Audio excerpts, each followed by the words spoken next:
میرے اور آپ کے آقا و مولا حضور نبی رحمت صلی اللہ علیہ وآلہ وسلم نے ارشاد فرمایا، جو مجھے ضمانت دے دے جو اس کے دو جبڑوں کے درمیان ہے یعنی زبان، اور جو اس کی دو ٹانگوں کے درمیان ہے اس کی پارسائی کی جگہ، فرمایا میں محمد اس کو جنت کی ضمانت دیتا ہوں۔ انسان کے بہت سارے گناہ ان دو اعضاء کی وجہ سے ہیں۔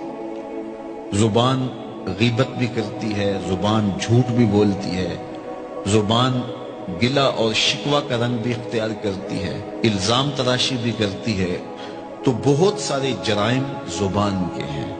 اس لیے ہمیں زبان کی حفاظت کرنے کی تلقین کی گئی۔ میرے اور آپ کے آقا و مولا نے ارشاد فرمایا، من کانا یؤمن باللہ والیوم الآخر فلیقل خیرا او لیصمت، فرمایا جو اللہ اور پچھلے دن پر ایمان لاتا ہے اس کو چاہیے یا تو کلمہ خیر کہے یا پھر وہ خاموش رہے۔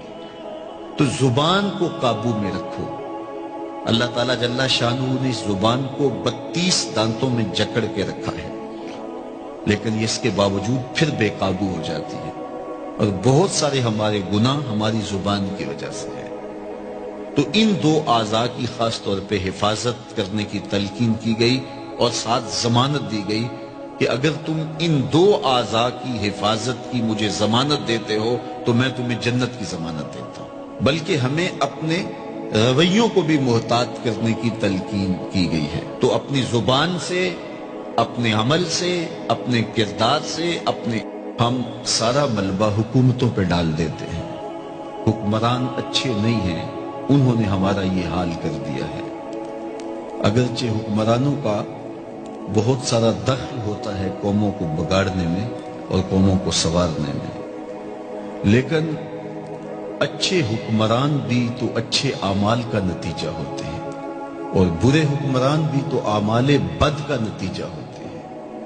اللہ تعالیٰ جل شانہ نے قرآن مجید میں ایک مقام پہ ارشاد فرمایا، وہ اس بات پہ قادر ہے کہ تمہارے اوپر سے بھی عذاب بھیجے، تمہارے نیچے سے بھی عذاب بھیجے۔ امام قرطبی نے حضرت عبداللہ ابن عباس رضی اللہ تعالی عنہ سے روایت کی ہے کہ اوپر کا عذاب یہ ہے کہ تمہارے حکمران نااہل ہوں، اور نیچے کا عذاب یہ ہے تمہارے ماتحت خائن ہوں۔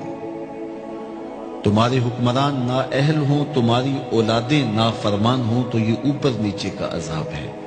تو یہ عذاب کیسے آتا ہے؟ حضور علیہ السلام کا ایک فرمان سنیے۔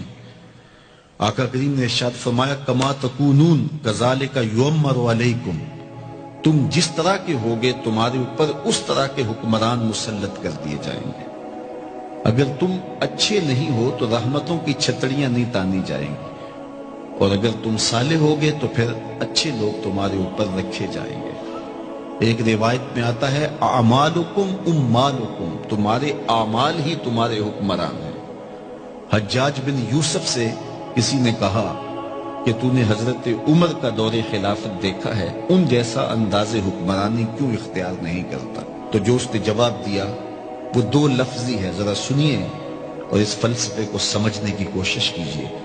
حجاج بن یوسف نے کہا، تواضعوا اتعمر لکم، تم ابو ذر غفاری بن جاؤ، میں عمر بن جاتا ہوں۔ جب رعایا ابو ذر غفاری جیسی ہو تو حکمران عمر جیسے ہوتے ہیں۔ جب میں کہتا ہوں الہی میرے احوال دیکھ، حکم ہوتا ہے اپنا نامہ اعمال دیکھ۔ تو ہم اپنے احوال کو خود سنواریں اور اللہ سے مدد مانگیں، طلب کریں، اس کی رحمت مانگیں، اس کی توفیق مانگیں۔ جب ہم خود صحیح ہو جائیں گے تو اطراف میں بھی نور پھیلے گا، ہمارے اوپر بھی رحمتوں کی چھتریاں تان دی جائیں گی۔ لیکن ہم خود سنورنا نہیں چاہتے، اور پورے معاشرے کو سنوارنے کی ذمہ داری ہم نے اٹھا رکھی ہے۔ اس لیے ہمیں خود اپنے آپ کو سنوارنے کی تلقین کی گئی ہے، اور اس کے لیے ہمیں اپنے ظاہر کی اور اپنے باطن کی اصلاح کی ضرورت ہے۔ انسان کے کچھ اعضاء ظاہری ہیں اور کچھ اعضاء باطنی ہیں۔ دونوں کو جب وہ سنوار لیتا ہے تو ایک ستھرا اور پاکیزہ وجود تشکیل پاتا ہے۔